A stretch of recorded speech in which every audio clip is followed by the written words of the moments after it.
Yeah. Okay, cool. Awesome. Well, hello and welcome everyone to the closing and final session of the 2021 researchers meeting. I personally cannot believe that it's already done. It's been a wonderful day and a half, and I'd like to start us off with a set of acknowledgements and gratitude. So you want to go to the next slide, Sarah? Okay, first of all, thank you to NSF and Converge and the International Research Committee on Disasters for your support in making this meeting possible.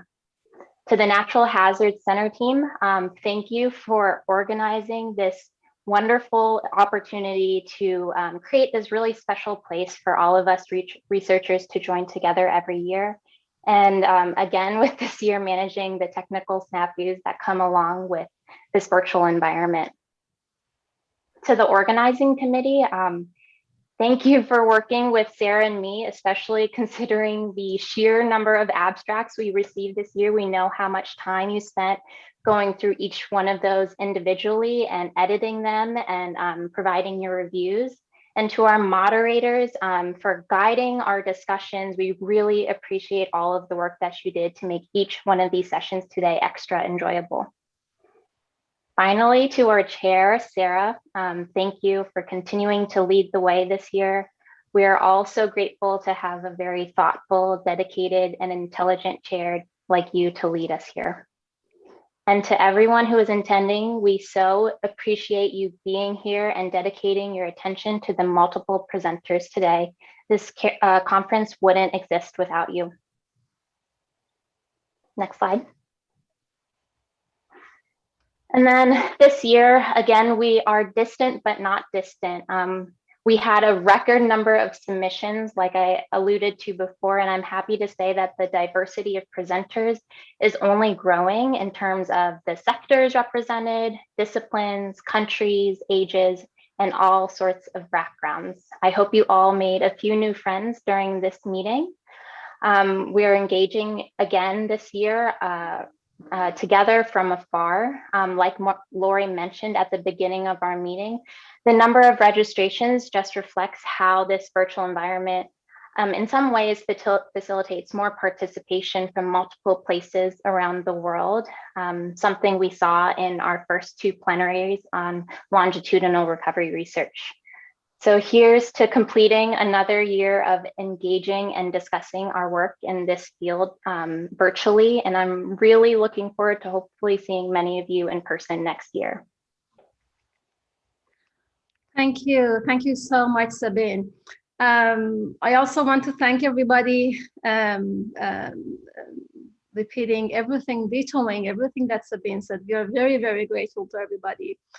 And I want to use the couple of minutes that I have right now with all of you to both thank you, but also to give a very, very short glimpse of our takeaways. And this is my disclaimer, is that we had 150 papers across 30 sessions, and we tried to go to as many as possible. It was really hard to leave some of them and go to the next one. But just a few really high-level takeaways that we came up with from these presentations in terms of recovery studies. We had quite a lot of studies that covered a wide range of methodological approaches to study disaster recovery. We had studies that used traditional panel survey methods to more novel ethnographic mixed method analysis. We had studies that looked at long-term recovery across various levels and units of analysis, from individuals to households to businesses to communities to organizations. And we had also studies that looked at recovery, measurement of recovery from various perspectives. Are we talking about recovery of infrastructure? Are we talking about social recovery? Are we talking about subjective measurements, objective measurements, so on and so forth?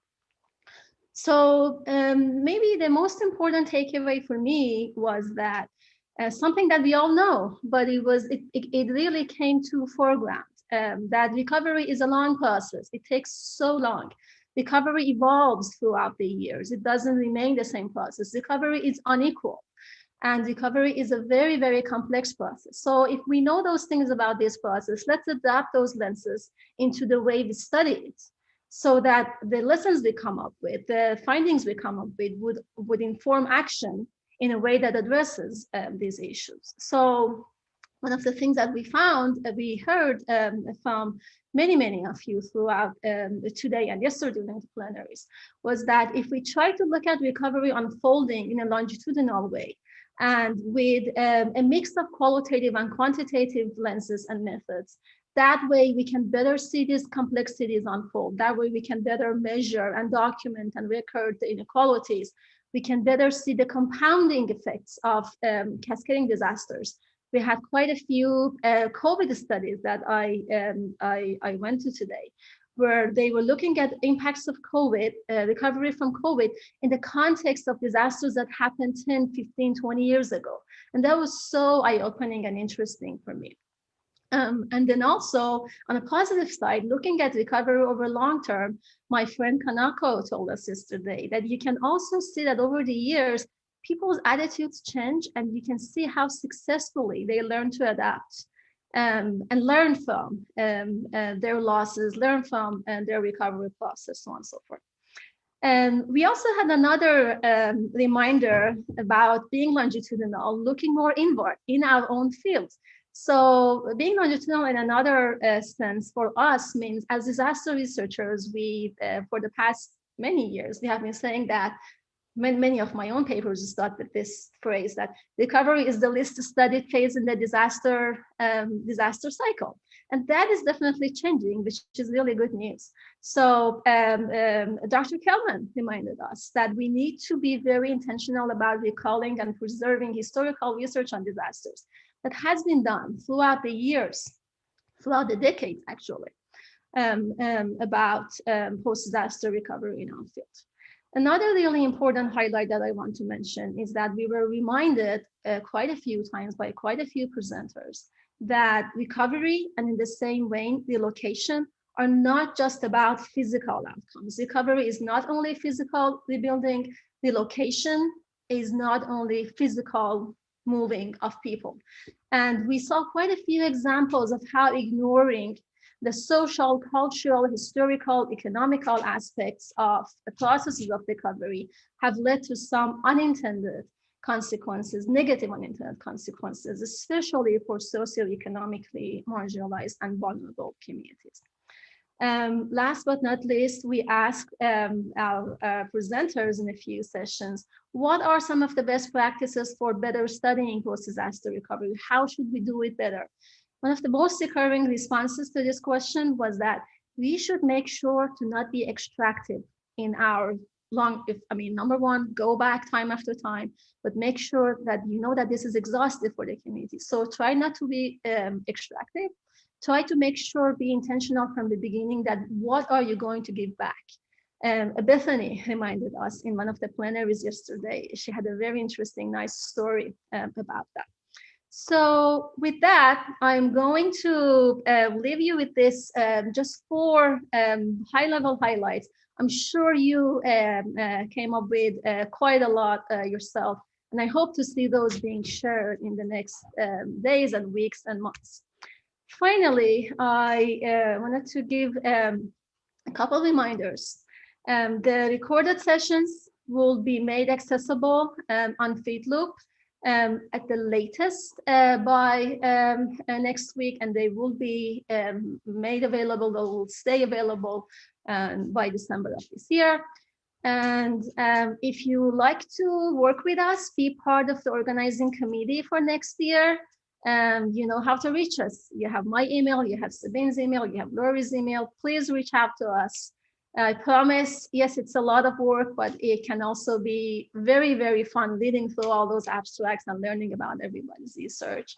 And finally, Lori is posting the link again in the chat.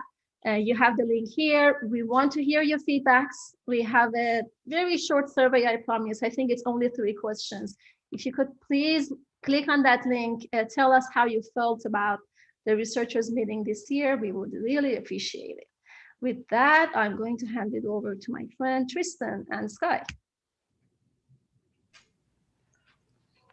Well, thanks, Sarah, for this wonderful summary of the research meetings.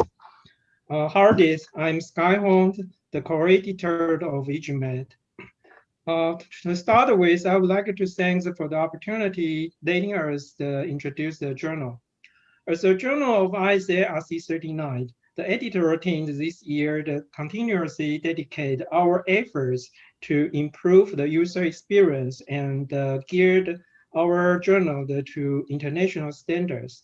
As you can see, our efforts are reflected on our growing impact factor and citation rate.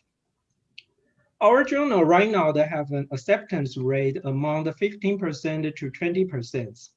Please understand that this number is varied along with the year.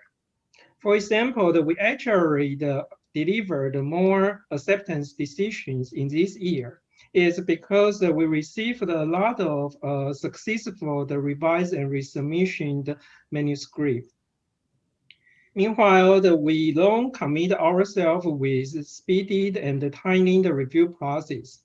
Currently, we have a review process with an average of 4 months.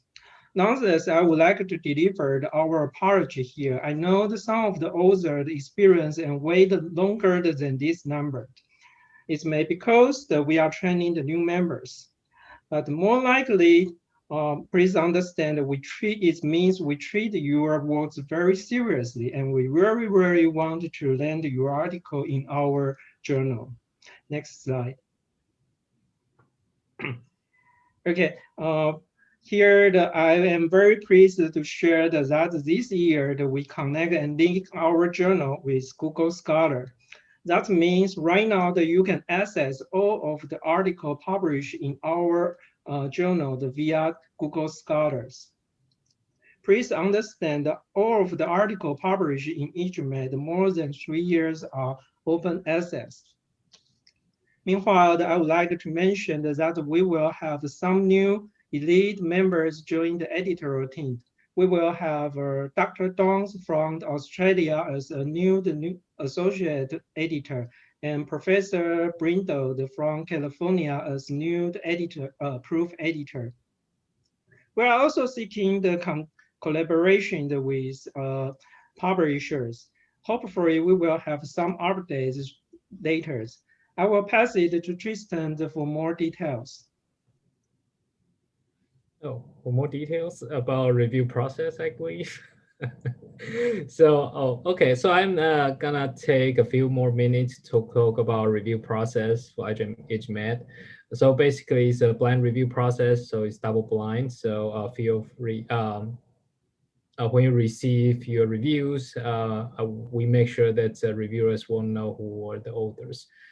And the reviewers, we usually have 2 to 3 reviewers, depending on the situation. And for those who are out there, please reply to our review request. And if you are not able to review, please let us know, and we will go ahead and find another one. And so that can speed up our reviewing process. And thank you so much for that. And feel free to email us if you want to get to be a reviewer, to get some experience on this domain. Feel free to email us. And for the authors and prospective authors, please, when you submit your articles, feel free to suggest some reviewers to us. And we might not use them, depending on the situation. Some reviewers we might have reviewed for us just 1 or 2 months ago, so we won't bother them again. But it will make our lives much easier, and again, speedy the review process as well. And we generally publish 3 issues a year: March, August, and November issue. And we welcome special issue ideas as well. So if you have some great idea out there, for example, like COVID special issue or something like that, feel free to contact me and Sky, and we will work with you to publish a special issue. And next slide, please. Finally, I want to say a big thanks to all the wonderful EGMAT reviewers and authors. Without you guys, there's nothing we can publish in EGMAT, and me and Sky will just merely provide service here, okay? And that's all I have. And a submission, please email our gmail.com email and submit your wonderful manuscript, and those are the editors. And as Sky mentioned, we will have some new editorial teams. Okay, thank you. David.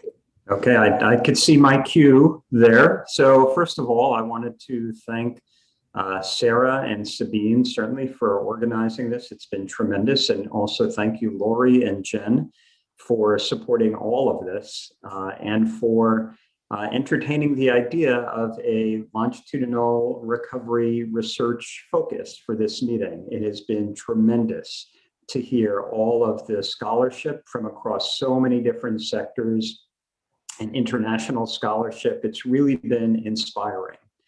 So a couple of colleagues and I, Mark Van Landingham and Mary Waters and I, are guest editing a special issue of the International Journal of Environmental Research and Public Health with an emphasis on disaster recovery and population health. It's no coincidence that I'm bringing this to your attention right now at the end of this meeting. I obviously would like as many of you as possible who had relevant research that you presented to please consider submitting a manuscript for the journal. I think one of the things that Sarah said in her wonderful wrap up is thinking about how to preserve the historical and really scholarly record for what we're doing, what we're talking about, what we're thinking. To me, it sounds as though there's a gathering force in recovery research. We're beginning to come to another threshold and really understand a lot about this phenomenon. It is not the least studied of the phases anymore. And so with that, in a couple of days, hopefully you'll be receiving an email from me, courtesy of Lori, I would say, that gives you details on how you could submit a manuscript and some of the details also on the sorts of things we're looking for. So thank you for your time and thank you so much for your scholarship. Lori. Thank you, David, and thank you so much to everyone. So just a final few quick things. We again wanted to thank the National Science Foundation for their support of this meeting and for their recognition of the importance that we gather together every year in this way as a research community. So many thanks to the NSF. And then next slide, please. We wanted to give, again, just an enormous thanks to Sarah and Sabine for leading this meeting again this year. They led last year, they came back with us this year, and I think they've already committed to 2022 when we are hopefully going to be back in Colorado together. And so an enormous round of applause for Sarah and Sabine and the entire organizing committee, which consisted of Kyle Breen, Yolanda Lynn, Emily Laidlaw, Olivia Vila, Alyssa Provencio, and Chile Zhao, who again read an unprecedented number of abstracts in preparation for this year's meeting. And then next slide and last slide, please, Sarah. And last but not least, we are hoping you will all save the dates, and you will see we have put Colorado back on the screen with the enormous hope that public health permitting that we are going to be able to be in person again next year. So we hope you will save the dates for the 47th Annual Natural Hazards Workshop scheduled for July 10th through July 13th, 2022. It will be here in a blink of an eye, and for the researchers meeting July 13th through 14th. And congratulations to everyone who presented, many thanks, and thanks to everyone who made this meeting possible. And with that, I think we are going to shut down the slides now. And if anyone wants to stay on and flip on your cameras, we would love to say hi to you. And otherwise, that concludes the 2021 researchers meeting. So thank you so much, everyone. Thank you. Thank you so much. Hey, Vanessa, good to see you. Hi, Lauren in Washington. Hi, Lauren. Oh. Hi, Noki. Hi, Jen. Hey, Dana. Hi, Dana. Hey, Jokey. Hey. Oh, hi, Norma. Oh, Norma's there too. Yay. She is wearing my favorite color. Oh,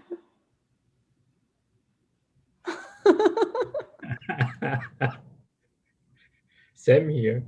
what